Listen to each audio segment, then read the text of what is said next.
Seja muito bem-vindo à Cozinha da Mensagem, o podcast da Comunidade da Vila, onde os pastores e a equipe pastoral se juntam para trabalhar os bastidores da mensagem. A gente costuma dizer que nossas pregações é como um restaurante. Você vai, você recebe, se alimenta, mas aqui é onde você é convidado para os bastidores, para ver como a comida foi preparada, como as nossas mensagens são preparadas. Nós estamos no início de uma série chamada É Só Isso Mesmo? Decepcionados com o Paraíso.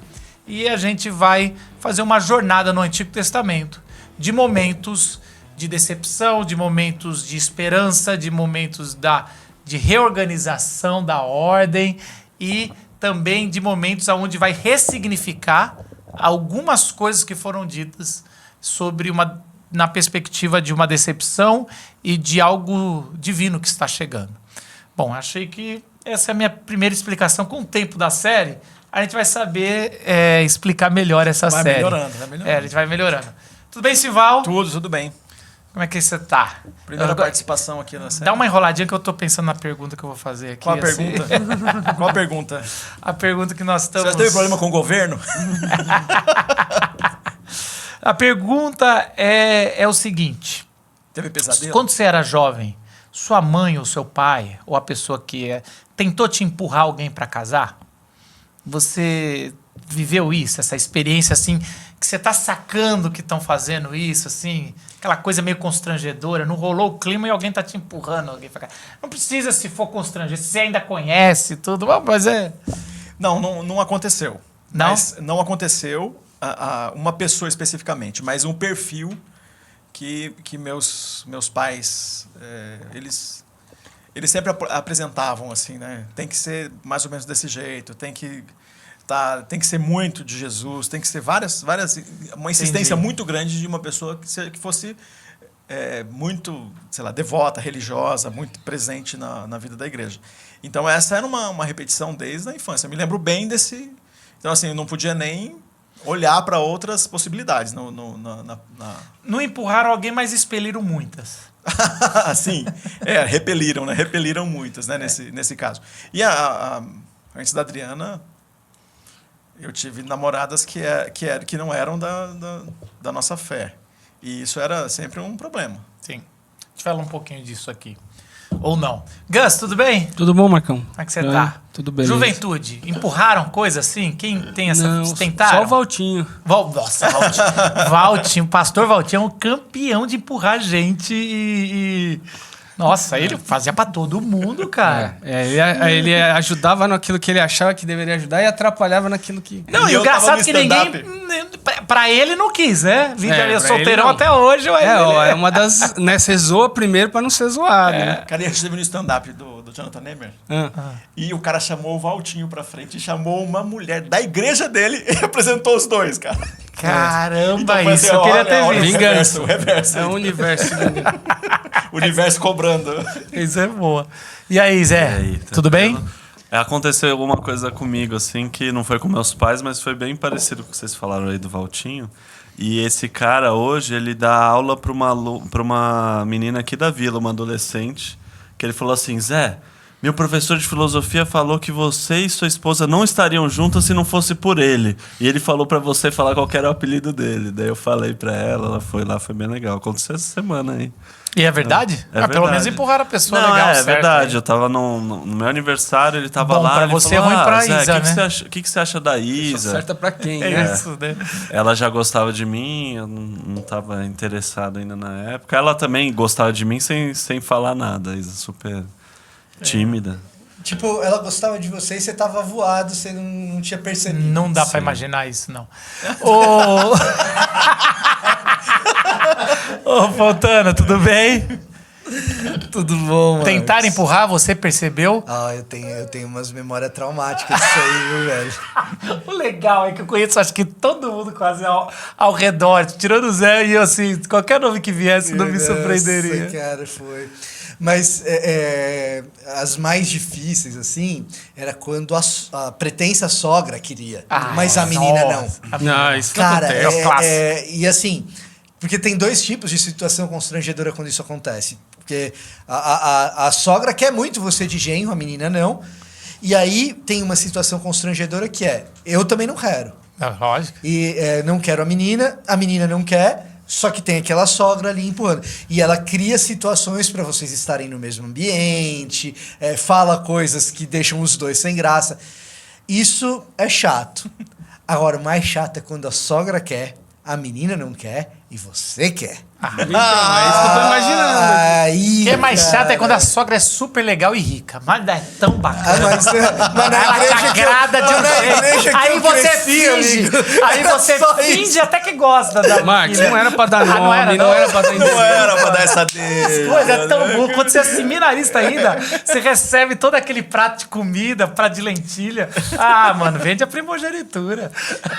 Entrega, né? E aí, Renato, você tá bem? Mas não vou perguntar nada, mano. Eu só tô... Tamo aqui. Ó, gente, a gente tá no texto. Vamos já ler o texto e a gente entra pra gente perceber. Assim, a gente escolheu alguns textos, né? Não quer dizer que a gente não vai voltar em Gênesis, mas a história que a gente vai escolher em Gênesis é uma história que na estrutura todo de um livro, de um rolo, que é o primeiro rolo da Bíblia, ele tá praticamente fechando um arco de volta ao Éden. Você tem o casal que sai do Éden e você tem Deus chamando Abraão, Isaac, Jacó, e aí o filho de toda essa escolha, dessa descendência, ele meio que vai virar de novo um gestor, um mordomo ou um governador, como Adão foi colocado logo no começo. De muitos Então, recursos. Né? Muitos recursos. E tem uma hora na vida deles, ou pelo menos quem lê, é só isso mesmo? Essa frase vai surgir algumas vezes nessa história que é de José. Eu queria que a gente lesse o capítulo 41. Qual que são os versículos? Do 44 até os 52, foi isso? Isso. Acho que é isso aí. 44 a 52, a gente Isso. separou. Vamos lá. Disse ainda ao faraó a José: Eu sou o faraó, mas sem sua palavra ninguém poderá levantar a mão nem o pé em todo o Egito. O faraó deu a José o nome de Zafenate Paneia e lhe deu por mulher a Zenate, filha de Potífera, sacerdote de On. Depois, José foi inspecionar toda a terra do Egito. José tinha 30 anos de idade quando começou a servir ao faraó, rei do Egito. Ele se ausentou da presença do faraó e foi percorrer todo o Egito. Durante os 7 anos de fartura, a terra teve grande produção. José recolheu todo o excedente dos 7 anos de fartura no Egito e o armazenou nas cidades. Em cada cidade, ele armazenava o trigo colhido nas lavouras das redondezas. Assim José estocou muito trigo como a areia do mar. Tal era a quantidade que ele parou de anotar, porque ia além de toda medida.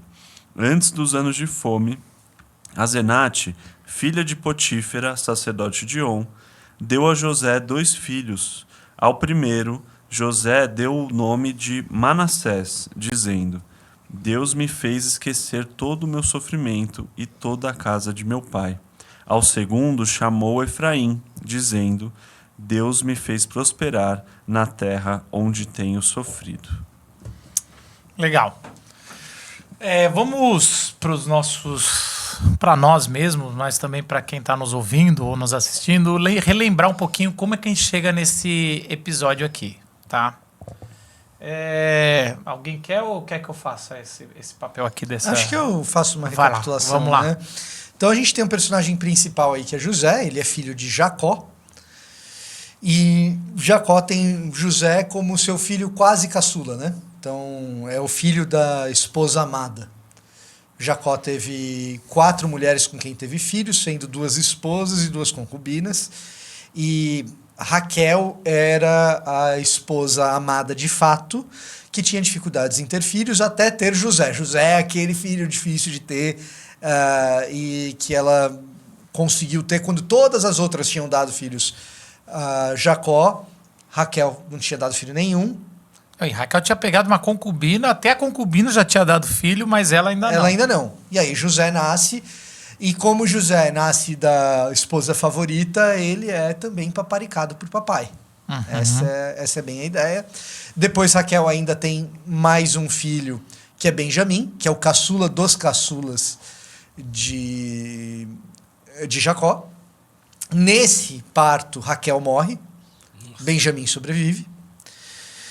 E então fica esse núcleo familiar que contém todos os irmãos de José, que são as tribos de Israel.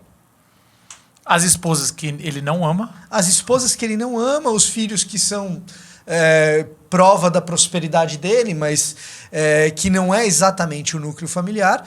E um subnúcleo que é composto por Jacó, José e Benjamim. Esse subnúcleo é em torno do qual existem palavras que indicam afeto, que indicam um carinho de fato existente, que indicam memória e coisas mais peculiares de uma família nuclear de fato. Obviamente... E é bem dramático, né? Ela falecer, a esposa amada falecer no parto de um desses filhos, né? Inclusive o nome que ela coloca em Benjamim nesse parto é filho da minha aflição, é Benoni.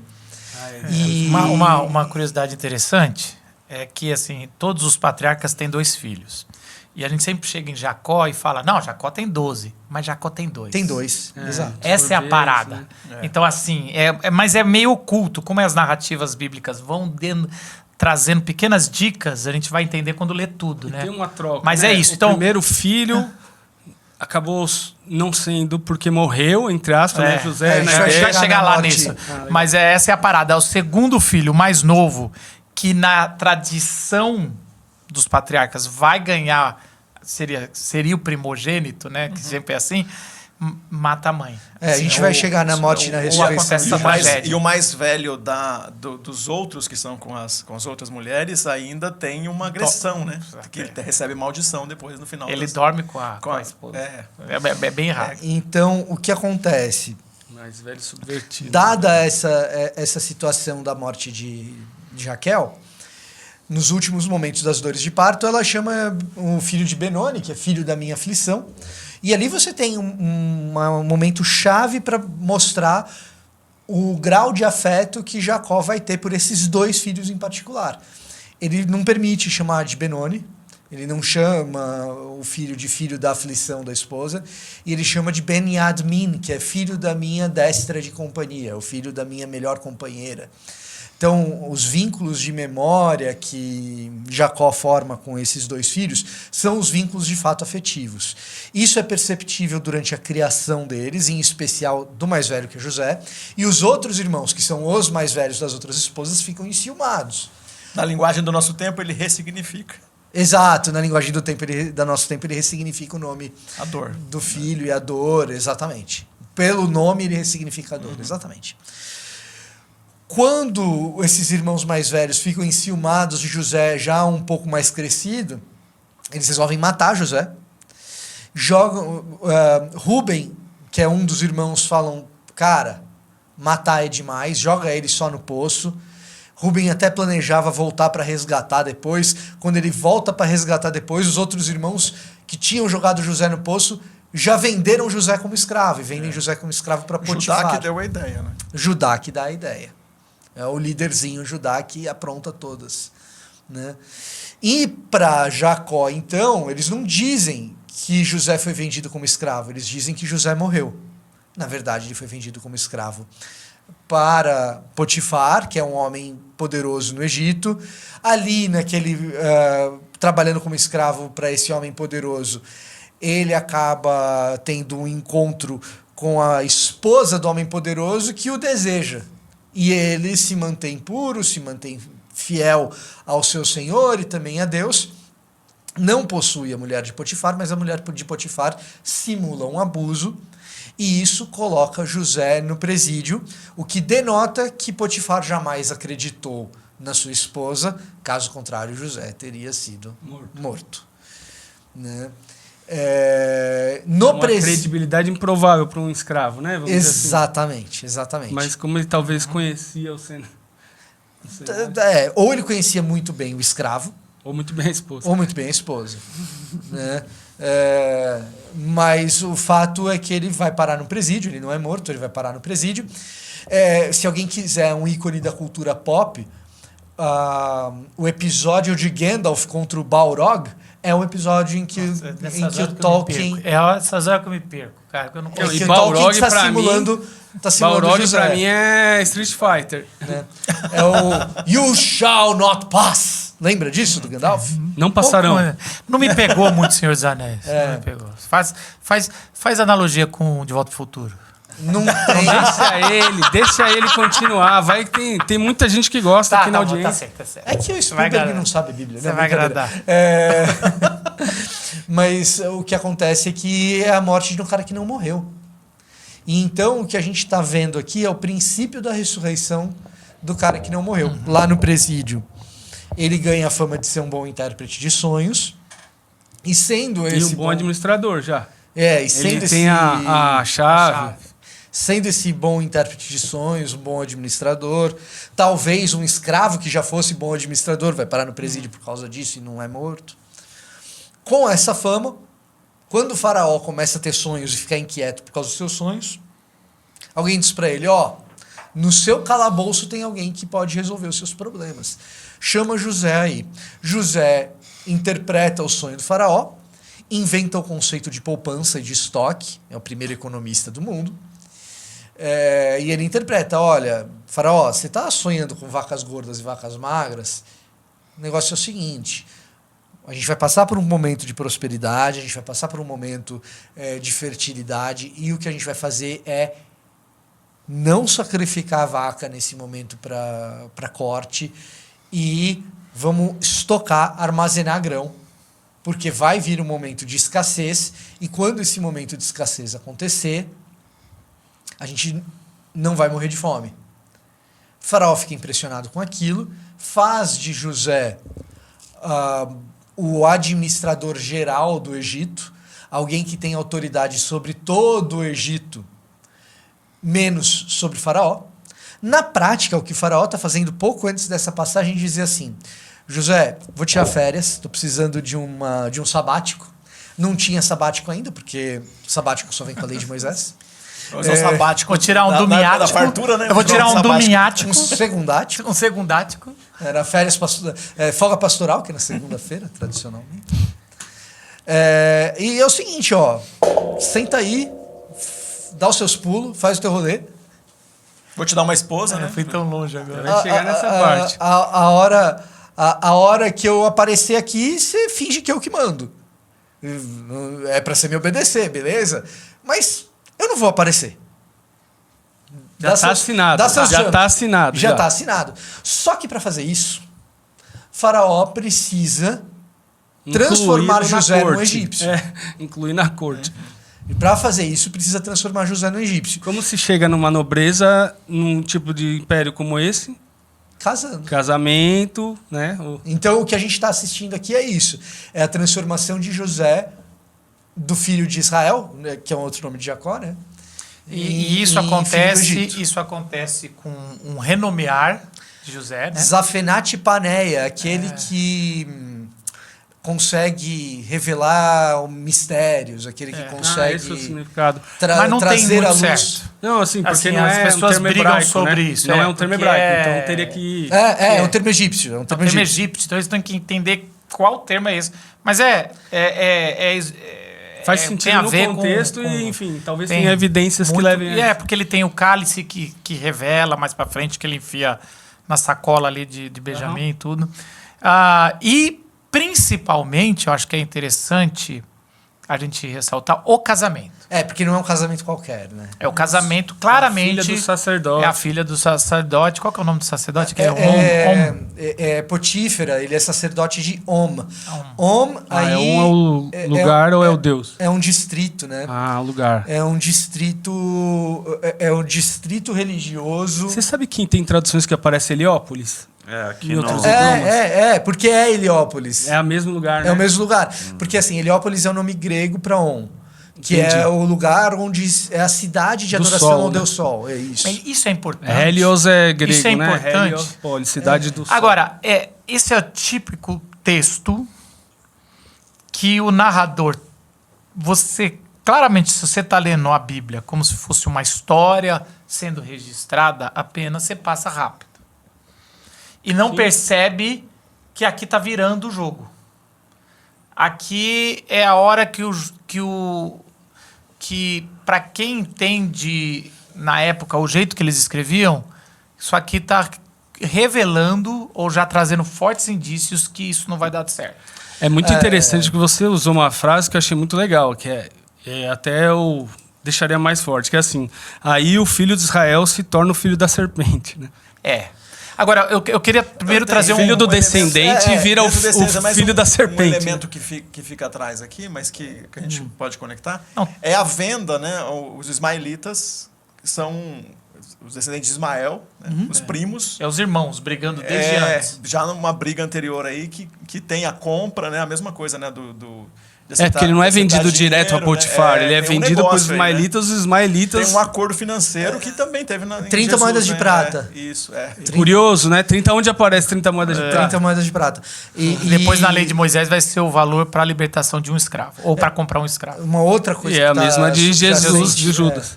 Uma outra coisa que está subjacente nesse texto é que uma das coisas que faz os irmãos ficarem enciumados é uma túnica colorida. Se você olha para as artes egípcias de Antigo Egito, é muito frequente você ver que as principais dinastias egípcias usavam vestes brancas e os Hyksos geralmente eram aqueles que estavam com roupas coloridas. E aqui é marcadamente a transição do homem de roupas coloridas para o homem de vestes brancas, da corte egípcia. E linho, né? O texto fala que ele começa a vestir linho. É isso aí. Então, se você pegar... Para quem está vendo aqui, você está vendo provavelmente isso na internet. Abre uma aba separada e coloca aqui a arte Egito Antigo. Você vai encontrar algumas gravuras em que está ali todo mundo vestido com roupinhas brancas, aquelas saias brancas e tal, bem típica de arte egípcia mesmo, aquela coisa meio até caricata que a gente faz assim, né? E alguns de roupinha colorida. Os de roupinha colorida são Hyksos. E aqui a gente tem uma espécie da... O termo bárbaro é romano, mas é similar. É a ideia do bárbaro se tornando um de nós nobres. Aquele cara que é do povo sem muita sofisticação, agora está entrando na corte. Tanto que depois eles pegam isso dos egípcios, esse negócio da veste branca ser sacerdotal, é um empréstimo que se pega da tradição egípcia para os sacerdotes já em Levítico. E na figura das próprias aparições, né, de teofanias, assim, ou de anjos, tem muito esse negócio do linho, a veste de linho puro, branco, como nenhum, né? Às vezes ninguém poderia deixar. Agora, um ponto que é legal, só para nisso do que o Fontana falou, é a questão dos Hyksos, né? Os Hyksos, historicamente, eram... os egiptólogos olhavam e falavam, teve uma época que houve um povo, que houveram algumas chegadas de alguns tipos de povos que mudaram um pouco algumas coisas na cultura egípcia. E, realmente, uma das evidências é essa do tipo de roupa, e, às vezes, o tom de pele também eles colocam, que dá para ver claramente quem é egípcio, quem é desses Hyksos, quem era mais do outro lado lá da Líbia, né? Da Etiópia, em outros lugares ali. Mas aí o fato é só esse que é curioso, que aí os bibliólogos vão associar com esse momento. O que teria sido isso? Seria um povo que veio ali do Vale da Índia ali, ou era só o pessoal que já morava no Crescente Fértil, enfim, ali no... Né? Então tem essas especulações, mas o fato, de novo, é que tem uma transição ali de algo que se acultura no Egito. Isso é que eu acho que é importante. Agora, mais pra frente vai dar rolo também para expulsar esses caras. Mas... Focando um pouquinho, talvez, no casamento, eu queria falar um pouquinho sobre algumas dicas estruturais, talvez um quiasma, ou aqui arquétipos que o autor de Gênesis está colocando e que eu lendo aqui eu percebi e falei, cara, muito interessante. Então, só lembrando do arco central do livro de Gênesis, você tem a figura de um homem que recebe uma mulher, aonde uma ordem foi dada, não faça tal coisa, tudo te darei, menos uma coisa. E aí, essa ordem ele tem que obedecer. Essa mulher vem e oferece para ele. Ele estava bem, né? Estávamos em harmonia, né? E aí ela oferece e os dois caem. Aí quando você vê o confronto, você vê José sendo, cara, quase que o descendente de Eva que vai vir para resgatar.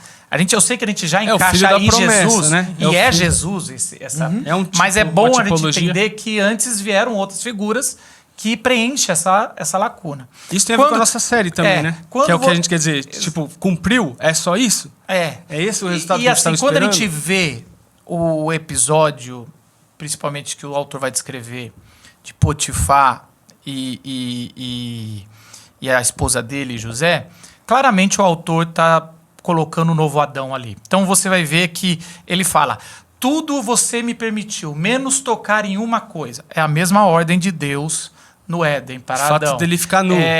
O fato de o autor falar: e José era de boa aparência. Era assim: o fruto era belo aos olhos.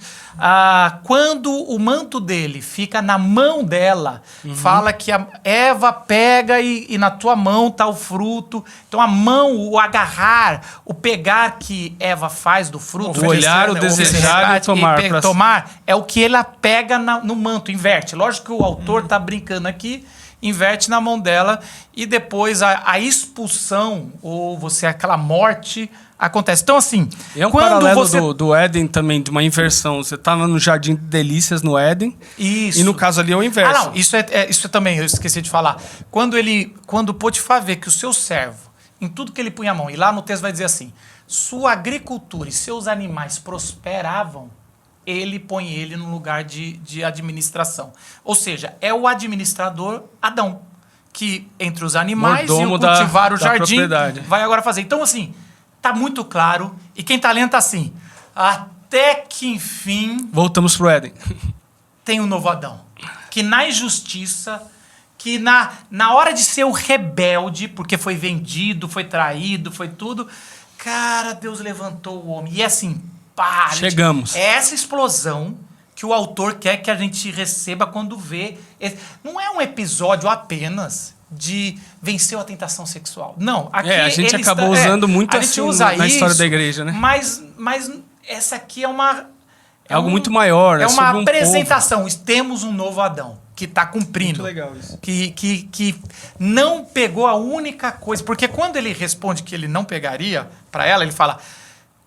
Que cara eu teria com meu Deus, né? Quase como uma expressão que ele fala assim... Eu não posso pecar contra o meu Senhor, contra Potifar, nem meu Deus. contra o meu Deus. Caramba, a gente tá... Tem alguém justo, vamos dizer assim. Quando chegou o justo. Vai para José na frente do faraó, Deus ganha um novo... O personagem Deus na história de Adão e Eva... ganha um novo personagem que é o faraó. Vira o faraó. E o faraó fala assim: você pode tocar em tudo desse reino, menos no meu cargo. E eu te dou uma mulher. E ele aceita. E aceita bem. Então assim, o nome também, né? O Éden reescrito. Opa! Só tem um detalhe nessa história. Quem é o Deus dessa... Só concluir. Então você começa a repetir de novo. Tudo te darei, você vai poder nomear e administrar todas as coisas. Tudo é seu, você só não toca... Os peixes... Tudo que é seu, todo mundo é seu praticamente. Isso. De novo, o roteiro. E a gente era para... O que eu quero dizer é o seguinte. Mais ou menos o que está implícito era para a gente chegar e falar: não. Isso aí. Não aceita. Você cumpriu o que você deveria fazer, que era revelar o sonho, e fala: não, eu só sigo um Deus. E você não vai me... Quase assim. Porque tudo está sendo, eu vou te dar um novo nome, vou te dar uma mulher. Faraó é o novo Deus. Assumindo o papel de Deus. O novo Deus. Eu vou fazer... Quase que falou: dorme aí que quando você acordar, você vai ter uma mulher. Mas no outro lugar onde acontece isso, tudo isso te darei se prostrado me adorares. Mas são a fala da serpente, os papéis sendo tomados. Só que a gente não percebe. Eita, José, você não está percebendo que você agora... Na verdade, o texto está dizendo: José é apenas um bom obediente. Mas, cara, trocou. Nem tem percebeu que trocou de Deus. Vou fazer o advogado José aqui? Pode fazer. Advogado José? Porque eu tô exagerando Pensei aqui. que você ia falar o advogado do faraó. Essa é a tônica que um primeiro leitor teria. Cara, o novo Adão, a gente perdeu o novo Adão, cara. Ele virou um egípcio. Ele tá indo. Olha ele indo Perdeu embora, o novo foi. Adão, ele virou um egípcio. O Deus dele é faraó, a esposa dele é filha do sacerdote de On. Perdemos. Vou fazer o advogado de José aqui. Psicologia, não está no texto. Mas tem coisas que estão. Se eu não vir um egípcio, quantas pessoas vão morrer? Se eu não topar e não me tornar o egípcio aqui agora e resolver voltar para a prisão, quando a fome vier, morro eu e quantas pessoas mais? Eu vou morrer antes, né? Se eu não aceitar, eu morro antes. Né? No final, foi Deus que me trouxe. Né? No final, quando os irmãos, depois que o pai morre, que os irmãos ficam com medo de agora ele se vingar, né? Ele fala literalmente isso. Assim, ele falou, os irmãos falam, aqui estamos, somos seus escravos, lá no capítulo 50. José, porém, lhes disse, não tenham medo, estaria eu no lugar de Deus? Vocês planejaram mal contra mim, mas Deus o tornou em bem, para que hoje fosse preservada a vida de muitos. Por isso, não tenham medo, eu sustentarei vocês. Você tá falando isso para defender o seu xará, né, Zé? Agora, a gente chegou num ponto que eu acho que tem a ver muito com a nossa série. A maioria das vezes, eu sei que a gente, principalmente ocidentais modernos, eu gosto muito de dizer isso, nós queremos... O que quer dizer? Então o texto, eu não estou entendendo, Marcos. Você falou um lado, agora o Fontana defendeu o outro, e aí? Os textos, principalmente os momentos de provações, eles são ambíguos. Ambíguos, é verdade. E eles são ambíguos por querer. Por exemplo, vou pegar um texto um pouco antes. O teste de Abraão. Vai e sacrifica o seu filho. Aí, por um lado, você fala assim, se Abraão conhecesse um pouquinho Deus, falaria, não vou sacrificar, o Senhor não é... Igual, qual que é o deus? É Loki? Qual que é o deus? Moloch, que sacrifica filhos. O Loki é o deus também. Não, é semideus.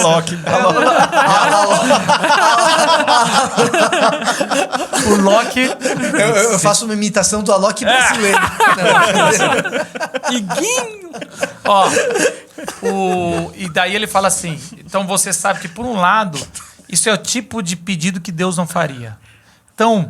Eu já vi autores, os hebraístas falarem, é uma provação dupla, que ele não deveria aceitar, mas ele também tem que aceitar tá errado, por ser obediente. E se não fizer, tá errado. Então, tá assim, é a mesma coisa quando Deus convida o povo para subir no Monte Sinai. Subir tá errado e não subir tá errado. É assim, é um negócio... Ou quando Deus vai falar para... que chamou Arão para ajudar Moisés, assim, era ele e está substituindo, ou desde o começo estava planejado já os dois irmãos? Então essa coisa ambígua... Tem um dos textos da série... Deus vai destruir Sodoma e Gomorra, né? E a discussão ali com Abraão. O texto sempre tem essas coisas. Tem um dos textos da série que a gente vai abordar, ou já abordou, mas é esse de quando Deus fala que vai destruir o povo.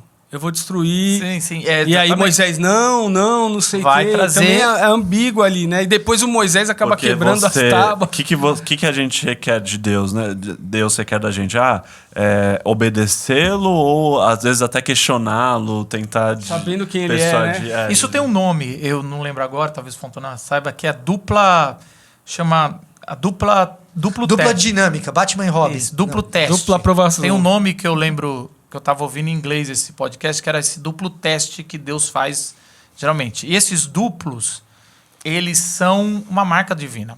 E aí revela muito sobre o caráter. Eu vou numa outra coisa que o texto vai dizer. Todos os sonhos aqui são duplos. E José fala isso para o faraó. Você sonhou as duas coisas porque é de Deus. Então, assim, você tem os dois sonhos de José antes de sair da terra para mostrar que eu vou conduzir você a isso. Tem os José já sabia tudo desde o começo. E os astros, né? Você tem os dois sonhos do copeiro e do padeiro, e você tem os Um dois da sonhos. morte, o outro da vida. Vocês têm os dois. Depois você vai ter Daniel também tendo 2 sonhos, né? Lá na frente. Que é muito para. Tem um paralelo. Daniel e José. José.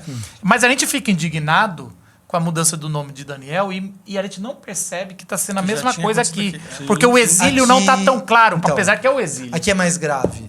Daniel é um personagem mais idealizado do que José é, embora José seja bem idealizado. A gente está olhando aqui a jornada de um herói, o que é raro Não, no em texto terra bíblico. estrangeira, com poder né, no- divino.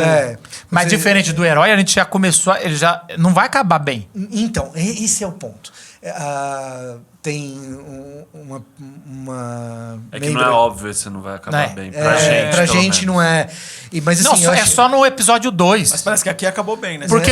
Não, o episódio Não, 2 Deus que vai deu revelar glória, que não acabou bem. Deus deu Que glória Êxodo. pra gente. Exato. E é o que a Êxodo gente mostra busca, que né? o Aliás, plano isso de aqui é José. leitura típica, Tudo que a tem gente quer é que alguém consequências- coloque um anel no nosso dedo, tudo que a gente quer é que alguém nos dê honra, tudo que a gente quer é que alguém nos dê poder, domínio. Agora- E é aquela coisa meio que não é o. Aí esqueci o de preto falar no do anel branco. do dedo. O anel do dedo é uma filiação. Eu sou quase que seu pai, você é da família. Então. Ele Tem tá o te selo chamando agora. novo. Agora, e tá a se família de assinar, Deus sou agora eu da que tô família de assinando. Faraó. Agora, o mais grave dessa história, e eu gosto da Débora Bizarria, a Débora Bizarria, que é membro aqui da Vila, ela olha para esse texto e ela fala: soluções imperfeitas num mundo imperfeito. Mas bem de uma economista, né? Totalmente, mas ela tá lidando com Eu o tô primeiro vendo que você tá economista no mundo. defendendo os economistas Mas aqui. o que é mais grave aqui são os nomes que José dá para os seus filhos. Efraim e Manassés. Não, mas como é que é o negócio da economista? Só pra eu entender. Soluções imperfeitas para um mundo imperfeito. Ela olha para esse texto e ela está falando o seguinte: cara, José está diante de um dilema. José, vai interpretar isso como o nosso José leu aqui no final de Gênesis. Ó, Deus transformou em bem. Típico dessa linha política. Passa um pano depois.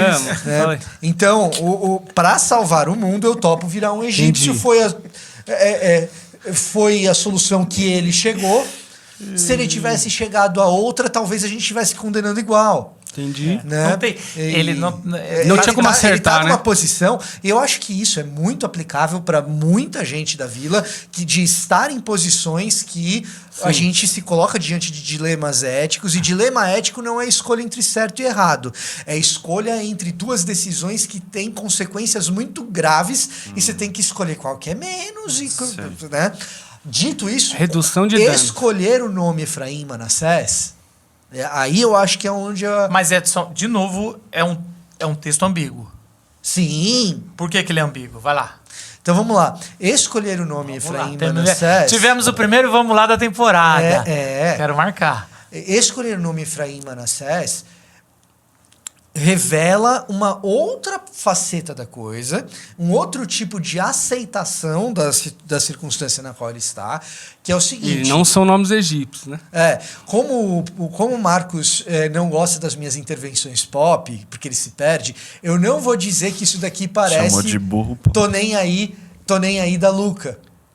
Virei a página, agora eu tô em outra. Não vem Cara, falar dos seus problemas que eu não vou ouvir. Isso é muito antigo, velho. Não é antigo, é ruim. É ruim, é raso. Senhor dos Anéis, pelo menos era bom, né? Os anéis era mais pop. Mas o que acontece, cara? Manassés, o nome Manassés, é isso, eu virei a página. Ó, Qual que é o significado literal mesmo? fazer esquecer. E aí ele dá uma explicação, né? Porque... Porque eu quero esquecer a dor pela qual eu passei, mas eu também esqueço que eu sou um israelita, Isso. eu também esqueço que eu sou irmão dos meus Não, irmãos. eu esqueci da eu minha esqueço família. minha Isso, família. ele fala, ele Eu cita a esqueço- explicação. Ele ganha um anel falando um pouco antes que ele tem uma nova família, que ele é família. E ele fala, dá o nome Toda do a filho, casa do meu pai. dizendo: eu esqueci toda a casa do meu pai. Inclusive a casa Ele do meu literalmente falou: agora eu sou um egípcio. Aí E o o que outro, o Só Efraim... que esse. Desculpa, vai ter o outro. Fala do outro, só pra gente. E Efraim é frutificar ou ter filhos, ou ser fértil, ou gerar uma boa colheita. Efraim lembra plural em hebraico ali, né? essa... É quase que um Que me processo... fez prosperar na Isso, terra do meu prosperando. sofrimento. É um processo traumático aqui também, né? Não, A gente, vamos lá. Com certeza. Não, tudo bem. Não, Aqui eu tô, né, ninguém super- é psicólogo de José, sim, não. Não vem sim, com essa, tô não. falando A gente assim aqui tá querendo ter. nessa situação, né? O cara... Aí- Não, e faz todo sentido. Ele tá tentando ressignificar, E a- tipo, agora foi a grande virada, cheguei. E Não, aí mas o que acontece? isso é tão ambíguo, é que nem aquele pai que grita falando: quem manda nessa casa sou eu! E gritando. Porque assim, cara, se você tá gritando, quer dizer que você não manda. Então, assim, ele dá o nome em hebraico pra falar, eu esqueci. É que nem dá o nome da filha da minhas raízes. da ex-namorada. Sabe, você dá pro filho o nome da filha da ex-namorada, é um erro muito grave. Você pensa na tensão do cara que tá lendo pela primeira vez esse negócio, ele fala, pô, temos um novo Adão. Putz, o novo Adão é egípcio. Acabou. Pior. O novo Adão é filho da serpente. Pior. Eu tô antevendo que esse cara aqui vai resolver um problema de todas as famílias da Terra. Pô, esse cara aqui é o bisneto de Abraão, é o cumprimento de Gênesis 12. Lembra que isso vai ser retomado em Moisés depois, outro filho do faraó, né? Exato. Outro da família. Então, o cara tá lendo, o novo Adão é egípcio. E o cara que vai ser o cumprimento da promessa a Abraão esqueceu da família. Para ele, superei minha promessa... Superei minha origem. Não, mas é por e isso. Aí, e aí, óbvio que tem esse pedaço. Né? Não esquece nada. Vai acolher os irmãos. Vai chorar a hora que se encontra com os irmãos. Né? Então, não tem esse esquecimento. Esse esquecimento é uma tentativa. Agora, o fato é que essa posição ambígua de José de se tornar um egípcio compromete sim os planos dele. Por que compromete os planos dele? José. Do próprio José. Do próprio José. Por que compromete os planos de José? Porque na execução do plano de salvação das famílias, José privilegia uma classe específica dentro do Egito. A classe do sogro dele. Então, quando você vê José efetivamente administrando os bens do faraó, o faraó cresce em poder, porque ele mesmo foi quem estocou os grãos, ele mesmo quem manteve o gado, e as outras pessoas vão comprando esses grãos, esse gado. Não, depois que já deu ruim, né? Até então ninguém tá sabendo, o cara começa a estocar, né? É uma situação meio de imposto, de coisa a mais. Você fala, pô, mas o que tá acontecendo? Isso. E aí todo depois mundo empobrece. Os egípcios até. Todo mundo empobrece, sobrevive. Ia morrer. Sobrevive. Mas tem que vender até a própria... Tem que vender o próprio trabalho. Quem termina mais poderoso do que antes? É o faraó. É o faraó e quem que recebeu carne e grãos sem ter que vender as suas terras? Só os sacerdotes. O sogro dele. Então, essa escolha, Efraim e Manassés, eu prosperei na terra da minha aflição, me parece uma grande chave de... Pô, é isso mesmo? O nosso novo Adão é esse cara aí? Não, e tem mais uma coisa forte nisso, que é o sonho dele, quando mais novo. Né? Que de algum sentido, de alguma maneira, ele fala... O que era ridicularizado pelos meus irmãos na terra da minha vergonha, olha eu aqui por cima agora. Quem te viu passar na prova e não te ajudou... Tem uma outra coisa... Não, mas isso é grave, sabe por quê? Porque a teologia da Cassiane... Aqui ele tá ganhando. Isso, a gente diria, até pelo arquétipo... Agora tem sabor de mel mesmo, vocês falaram né? do arquétipo da jornada do herói, que é aliás, muito... acho que é Damares, acho que não é Cassiane. Cuidado, não é dela, não. Eu já errei várias vezes. Mas deve ter várias. Mas deve ter várias outras. Não, mas assim, esse arquétipo da jornada do herói, que é hollywoodiano, é por isso que a gente chega nesse episódio e a gente acha que acabou, venceu. É o fim bom. E não percebe as dicas. Uma outra dica que eu acho que é o que tem a ver com a série, né? De alguma maneira você olhar... Só que agora ainda você tá assim, cara, não é só isso. Eu tô falando, é tudo isso? É tudo isso. Que legal, a gente tá começando maravilhoso, com só isso, gostei. com tudo isso. Mas esse é aquele... Tá ótimo, gostei. É aquela insatisfação na vitória. É sério, cara. Assim, sabe, porque tem o lado de José, mas tem o lado do leitor. Sim, o lado de José é tudo isso. Mas tem um trauma que o Zé apontou bem agora há pouco aí, no meio dessa história, complicado. Putz, se a prosperidade é isso, será que eu quero essa prosperidade mesmo? E por outro lado, esse é o novo Adão? O novo Adão é Não, só e se isso. você pensar... Esse é o cumprimento de Abraão, da promessa. É isso mesmo? É acabar com a propriedade privada. Agora você imagine esse texto sendo relido escravizar todo mundo. ou sendo escrito no deserto. Sim. Já que nós vamos falar de escassez... A gente sabe que isso aqui... No Egito não estava bom. É só isso? Assim, se tá lá... a gente sabe quem é o Egito, a gente sabe que isso aqui vai dar. Pra caramba. Então isso já é também de uma perspectiva da decepção. Já tivemos no topo e isso não adiantou. Sim. Então, assim... Por isso que tem... Muita nossa série tem a ver com Eclesiastes. É quase como tive tudo... E aí? É só isso? Ou é na... Prosperei. Tem um detalhe É só aí, tudo isso mesmo? que eu não sei se eu tô me adiantando muito, vocês avisem caso no momento vocês perceberem isso. Mas no começo de Êxodo, que é o processo ali, o faraó que já nem conhecia o José, nem a sua história e tal, percebeu aquilo e olhou para os judeus e falou assim, não, esses caras aqui vão dar problema, eu vou escravizar esse povo aqui, porque isso eu vou apertar o cerco nos caras, porque senão eles vão pôr as asinhas de fora. E é justamente isso que se submeter ao modo do faraó é você estar sujeito a esse tipo de mudança de humor, de mudança de poder, de lidar Mais que isso. Se submeter à divindade do faraó. Sim. Não é só o poder. E mais, fazer com que a estrutura que legitima a divindade dele seja fortalecida. Porque quando você fortalece os sacerdotes de On, o que você está fazendo?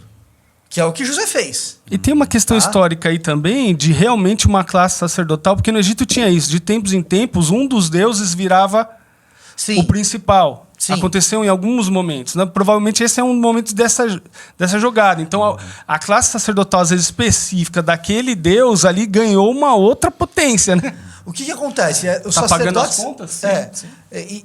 E o que acontece? Sacerdote no antigo regime, para usar a linguagem de Revolução Francesa, mas sacerdote no antigo regime, antes da modernidade, é quem define quem é legítimo e quem não é.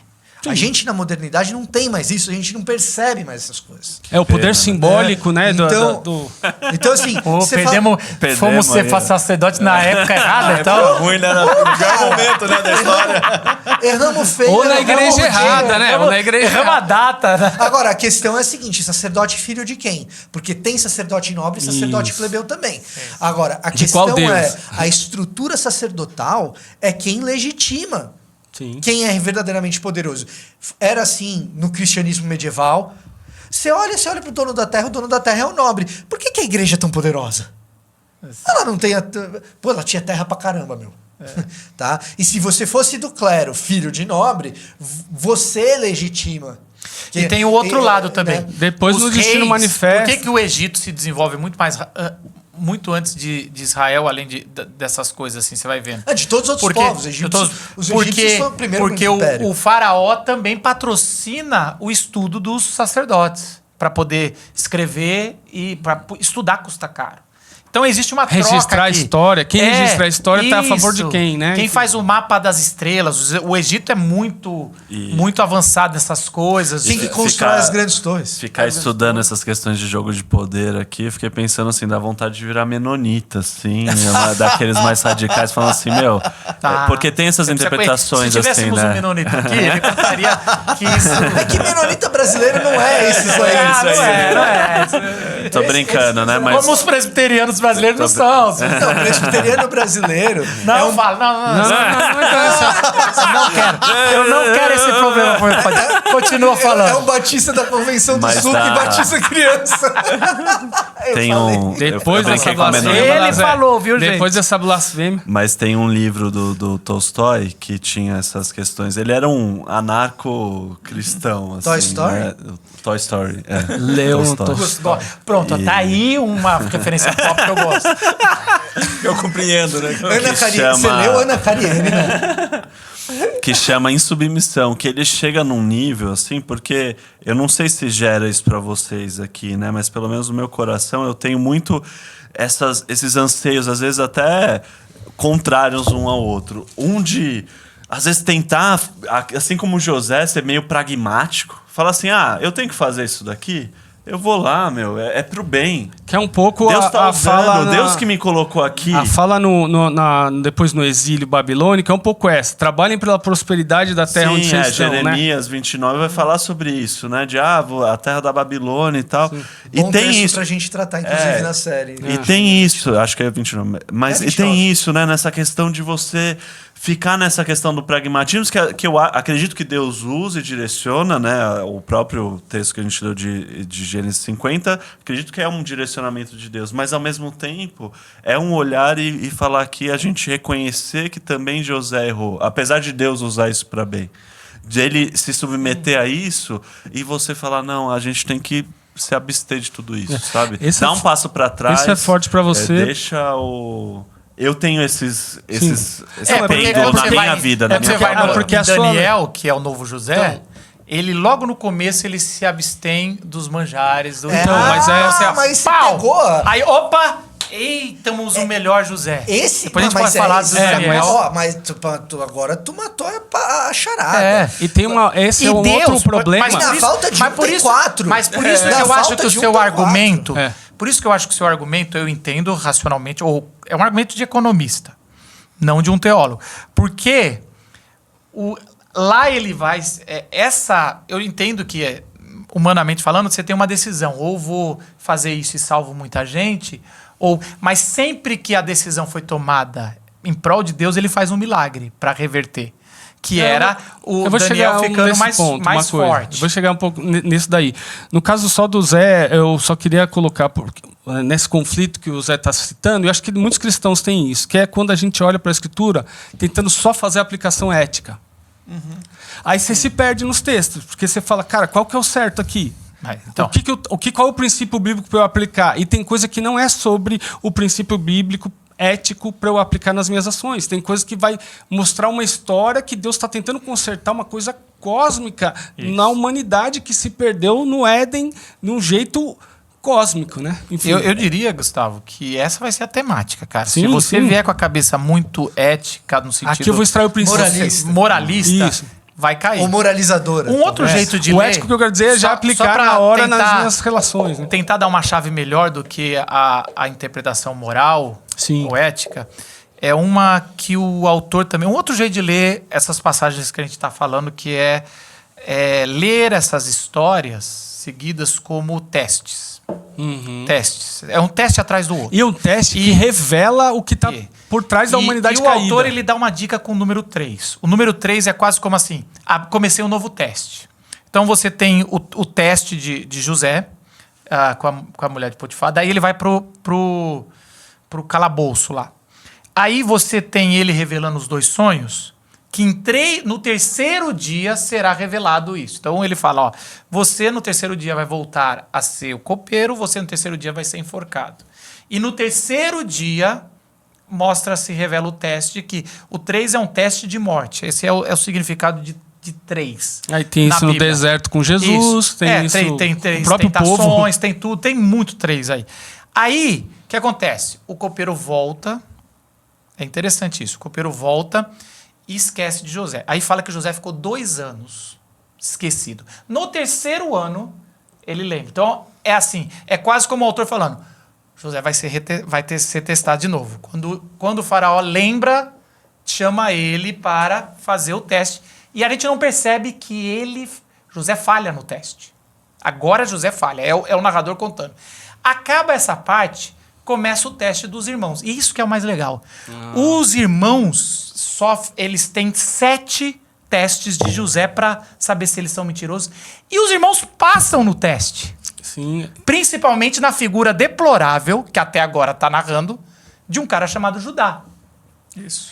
E aí, o Judá, quando ele dá a sua vida pelo irmão mais novo, eu praticamente falo assim, me leva, e ele fala pro pai, porque o primeiro cara, se vocês não lembram assim, ele vai ter esse negócio de, chama o seu irmão, chama não sei o quê, chama o seu pai. Tem uma hora que o mais velho, eu acho que é Rubens, fala, eu dou meus filhos se eu não trouxer o Benjamim de volta. E o pai fala, não. Cara, parece assim, não é o negócio de dar o filho. É diferente de Abraão. Agora o teste é dar a sua vida. Aí Judá fala, eu dou a minha vida.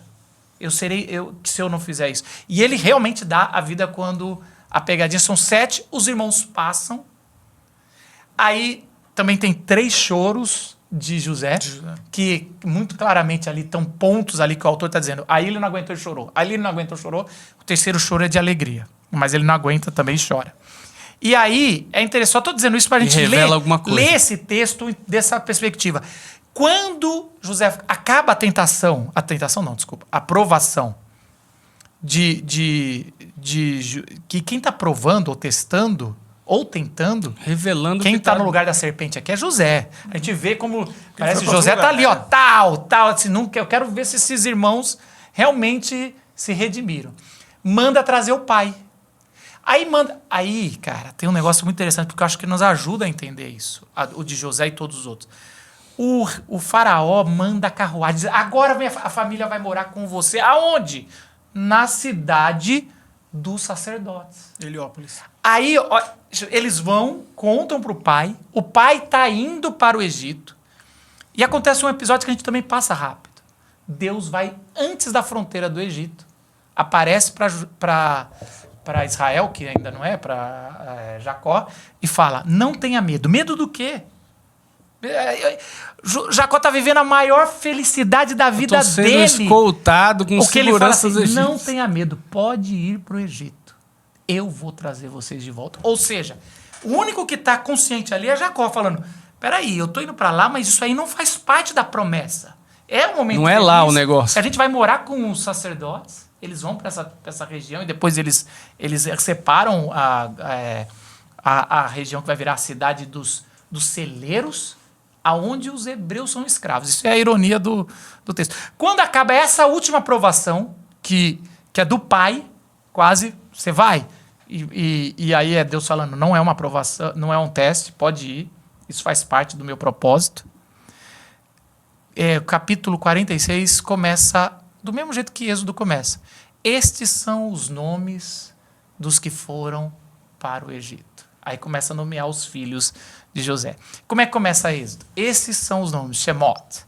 Esses são os nomes. Então, assim, o que o autor está dizendo é, gente, tem gente que falhou, tem gente que passou, e eu estou conduzindo. E no final, José vai fazer essa palavra linda, que ele fala assim, era o propósito de Deus. Não fiquem com medo. Ele fala 2 vezes, não fala só quando o pai morre antes, quando ele se revela e fala, não fiquem com medo. Ele fala várias vezes, não briguem voltando em quem é o culpado de vocês. Vocês, foi propósito de Deus, eu vim para cá. Então, assim, essa história não é quem fez certo, fez errado, lógico. Eu acho que essa é uma grande aplicação nessa questão ética, que é, às vezes, assim, a gente busca qual que é o plano de Deus, no sentido assim, é A ou B, né? É de um lado ou outro. E muitas vezes é uma questão do processo que Deus está fazendo, não é só... E apesar e por meio das escolhas erradas ou certas. Isso é difícil da gente entender a soberania de Deus desse lado aí.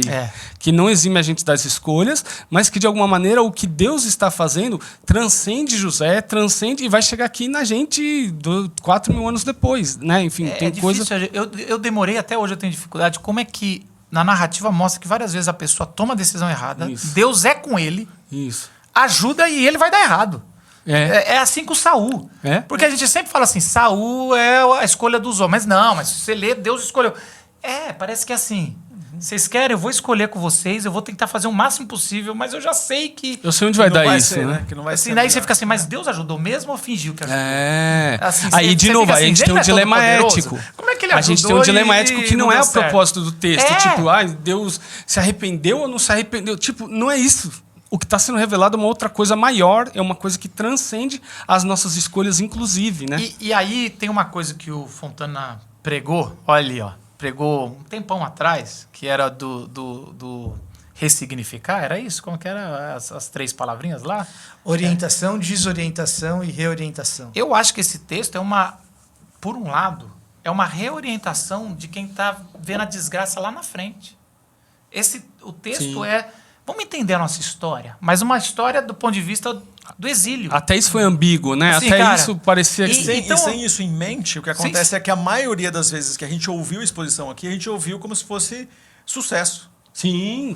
Sucesso. Toda vez que a gente ouviu as revistas Escola Dominical, que quem teve isso quase sempre, isso aqui é uma aplicação Deus abençoe moral, quem foi moral, fiel. Deus abençoe quem foi fiel. Deixa eu falar, é quase igual, assim, pode me corrigir, tá, gente? Talvez atrapalhe um pouco esse exemplo.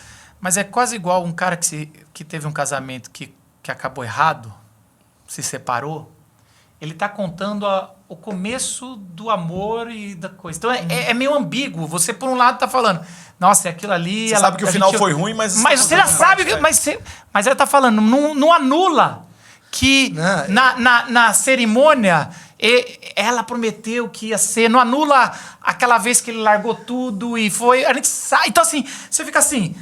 Ai, meu Deus, está ressignificando a história de amor, que a gente sabe que é falho... Que vai dar errado, mas... Quem já sentou para escutar um amigo contando esse tipo de história depois que deu ruim? E essa acho que talvez seja uma chave. Quem já sentou e escutou o cara contando esse tipo de história, é comum que o cara conte com a melhor memória que ele tem possível daquilo, e ele vai contar aquilo que ele viveu que foi bom, mas com frequência ele vai começar a inserir coisas que na época ele não viu. Isso. E que hoje ele vê, que fala, cara, tinha probleminha lá que me avisava que ia dar ruim desde o começo. E sempre vai ter, é isso que eu quero dizer. Não é binário, né? Isso eu acho que a maior... É isso. Quando você relembra coisas boas, mas que você sabe que não foi tão boa assim no final... Depois... Você coloca... mas naquela vitória, no dia que estava celebrando todo o Egito... Ele recebeu um anel do faraó e recebeu um novo nome egípcio. E aí eles vão colocando... Porque é muito natural a gente ler essa história como vitória, porque é uma vitória. Pô, tá na mão da melhor pessoa para essa situação. Mas, por outro lado, tem elementos. Cara, todas as histórias dos reis, que a gente vai chegar nelas, algumas delas, tem isso. Contando a prosperidade do rei Davi, do rei Salomão e de outros. Mas os elementos estão ali, ó. Mas lembra disso? Aconteceu isso. Lembra disso? Aconteceu isso. Eu não vou contar com muitos detalhes e muito menos expor os nomes, mas era o inverso. Era uma menina contando do cara. E tempos depois, aí ela falando assim, então, ele me levou no tal lugar... E era o lugar que eu sonhava ir, eu nem sei como ele sabia que eu queria ir ali, acho que ele não sabia, mas escolheu o lugar certo, a gente comeu as coisas certas, ele falou... Em tese, a pessoa lê na época, foi um sinal de Deus. E aí, quando a gente foi rachar a conta, ele falou, não, eu pago. E aí ele pagou tudo. Eu vi que o cartão era do pai dele, mas eu escolhi não ver. Tipo, é um pequeno detalhe na história. É um pequeno detalhe na história. Eu vi que o cartão era do pai dele. E só faz sentido se você souber, se continuar lendo a história. Se tiver ouvindo Exato, exatamente. Mas, assim, só com essa dica eu imagino o que aconteceu depois. E até então, tipo, parece spoilerzinho, mas do quê? Não sei. Não sabemos. E é isso que eu acho que a gente chegou numa das coisas importantes do texto bíblico e das histórias. É só isso mesmo... Faz parte de você ler os episódios, as pequenas inserções do Espírito Santo de Deus na sua vida e na minha, dizendo, não é só isso. Não acaba aqui. Tanto para o bem quanto para o mal. A gente usou um exemplo, né? A gente usou um exemplo ruim, até que Jesus volta. Mas o contrário também. Quando você vai ouvir histórias, o Simval tem isso, de fazer muito casamento, muito curso de noivo. Quando você vai ver, quando você está ouvindo a história de começo de gente que se conheceu, que se odiava, o Eduardo e Mônica, não sei qual que é a história, de gente que nem... Diferente. Tem tudo para ser errado. Sabe direito ao Renato. Russo ou brasileiro?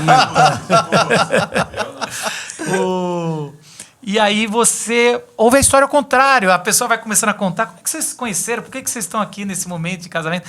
Nossa, ela é arrogante. A menina veio e assim, cara, me desprezou, não me olhou, passou direto, gostou do meu amigo, ela se interessou por Só que a pessoa tá falando isso rindo, né? Ouvindo, você fala assim, como é que você tá contando essa desgraça rindo? Porque a gente já sabe, vai dar no casamento. Quando a gente lê Apocalipse, a gente já sabe o casamento Que vai dar no final. casamento final. Vai dar em casamento. Não aconteceu em nenhum Só momento que anterior da o história. problema é que você está lidando nesse momento como se fosse o casamento final. A expectativa minha tá equivocada, né? Não ponha... Aqui não é o casamento de José. Esse casamento não é o casamento de José. Não é o casamento do filho de José. Israel. E é interessante que mesmo com esses erros, e isso é bacana, Deus mostra, Deus não tira as consequências, mas Deus mostra uma graça especial com todos esses personagens que não viraram o Messias, não viraram o escolhido. Não cumpriram. Ele, em vez de... Eu promessa. sempre digo, ao invés de ele pisar na cabeça da serpente, ele deixou a serpente mais poderosa. Isso vai causar dor para muita gente. A Bíblia não esconde isso. Ele cria uma ala sacerdotal de deuses pagãos que não tem a ver. E depois isso vai... Fortalece, né? Todos os deuses egípcios, né? A cidade que ele escolheu para ser o celeiro... O jeito que ele escolheu, vou construir celeiros para o faraó perpetuar, vai escravizar a descendência dele e vai transformar numa cidade de maldição esses celeiros. Então, olha como é que... Eu queria trazer só uma ironiazinha que completa isso, O Império avançou, né? Nesse modelo que o Império avançou, né? Para fora, para aquelas... Usando essa ideia do modelo. O crescente fértil, ele vai para outro lado da África, né? Usando essa ideia do modelo que deu certo, né? Que o Fontana trouxe, né? O economista, ele fez o acúmulo, vamos dizer, do capital para poder, né? Usar depois ali em favor do... Informação privilegiada, informação crime. E tudo isso. Aí, só que tem uma curiosidade, cara, que a estratégia que foi usada é a que Deus quebra já no deserto. Quer dizer, se a lógica era o acúmulo, no maná que cai do céu, que você não plantou, que você não trabalhou, que você não colheu impostos sobre aquilo, que você... É onde, tipo, se você guardar, apodrece. Então é uma reversão de uma lógica tão arraigada em todos aqueles anos, ao ponto de que é uma mudança muito forte. Posso ampliar? Por favor. Tem a dos sacerdotes, né? Esse você vai fazer do Levita? Então, tem mais aí. Tem outros. Tem essa reversão do acúmulo. Eu acho muito boa essa. Aí tem a outra reversão, que é o seguinte: não vai acumular terra. A única tribo que não vai ter terra... Isso, antes de chegar nisso, não vai acumular terra. Não vai ter faraó com um monte de terra aqui, não. Vai. Todo ano 50, se você arrendou terra porque você estava passando fome, a terra volta para você. Não vai ter faraó aqui dentro. Não vai ter faraó aqui dentro. Os sacerdotes não... E a única e a gente tribo que entende não vai ter território O nacional. Brueggemann fala, essa nação, ela é o oposto da nação do Egito. Exatamente. E aí a única tribo que não pode ter terra É a tribo são dos sacerdotes. O sacerdote individualmente ele pode possuir uma terra dele, mas é a única tribo que não vai ter um espaço territorial dedicado para si. É Levi, que é a tribo sacerdotal. Cara, é o oposto. O oposto do Egito. Mas assim, que bom. Que a gente aprenda a enxergar com um novo olhar a nossa vida, as nossas vitórias, entendendo que eu acho que essa decepção é muito interessante. O que é a frustração de um plano sobre essa vitórias elas devem ser direcionadas para a verdadeira vitória no final. E as derrotas e frustrações, inclusive. Muito na minha cabeça vem a família de Jesus fugindo de um faraó para o Egito, para se esconder no Egito. E do Egito eu tiro meu filho. Então, assim, até para isso vai se amarrar lá no começo da vida de Jesus. Do Egito eu tiro meu filho. A família, eles provavelmente se sustentam esse tempo no Egito com presentes de sacerdotes estrangeiros. Olha a ironia ali. Do Oriente, né? Do Oriente. Sacerdotes do Oriente. E aí eles fogem para o seio do Egito de um faraó que é o rei de Israel. E aí vem a frase... do Egito. Eles estão fugindo de um rei de Israel que se comporta como faraó. Isso. Herodes que está praticando o infanticídio que faraó tinha que já praticou. Você vê como entre outras coisas, né? A história é unida. O mosaico se fecha em Jesus. Impressionante. E mais uma vez ali, a família de Jesus representa... E aí você entende que aquela criança... Qual é o nome do pai de Jesus ali naquele contexto? José. E aí a gente tem isso. Curioso, essas coisas da vida. E não acho que é coincidência. Não é mesmo. O texto bíblico amarra muito bem os nomes. Tem uma coisa que a gente tem percebido mergulhando na Bíblia, é isso, né? Os nomes se amarram. Que Deus abençoe. Espero que, principalmente para você que está chegando agora, na pregação vai ser mais aplicável. Vai estar, talvez sim, talvez não. Deus nos ajude. Mas essa é a cozinha. A cozinha tá assim. Mas eu acho que uma marca dessa série vai ser desconforto, cara. Vai ser desconforto. Sem dúvida, sem dúvida. Porque é isso, né? É essa sensação que o povo experimentou várias vezes. Chegar e falar, caramba, mas peraí. Não só fechou isso mesmo? A desconstrução, né? Que todo mundo tá lidando aí. Se você tá nos assistindo no YouTube, curte o vídeo assim, a plataforma vai espalhar para mais pessoas e vai saber o conteúdo, vai te entregar mais conteúdos como esse. Se você tá no Spotify, dê as estrelinhas assim, que também é a mesma coisa a plataforma vai fazer. A gente se vê semana que vem em mais uma Cozinha da Mensagem. Tchau!